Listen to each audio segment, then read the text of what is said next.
এই রমজান মাস আরো 50 বছর যদি আমরা রমজান পাই, এই রমজান মাস আমাদের জীবনে কোনো উন্নতি বয়ে আনতে পারবে না। এজন্য আমাদের এই রমজানের শিক্ষাটাকে ধরে থাকতে হবে। রমজানের যে গুরুত্ব, যেভাবে সময়টাকে গুরুত্ব দিচ্ছি, এইভাবে বাকি সময়গুলোকে গুরুত্ব দিতে হবে। প্রিয় ভাইয়েরা আমার, আল্লাহ রাব্বুল আলামিন এই মাসে কোরআনুল কারীম নাযিল করেছেন।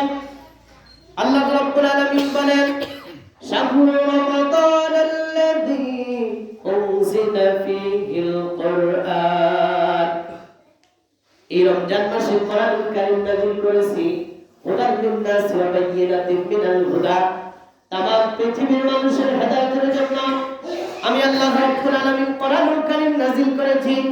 সুতরাং এই রমজান মাস কোরআন নাযিলের মাস, এই রমজান মাস তাকওয়ার মাস, এই রমজান মাস মানুষের জীবনকে পরিবর্তন করার মাস, এই রমজান মাস জীবনের গুনাহগুলোকে ছাড়িয়ে দেওয়ার মাস, এই রমজান মাস দান সদকার মাস।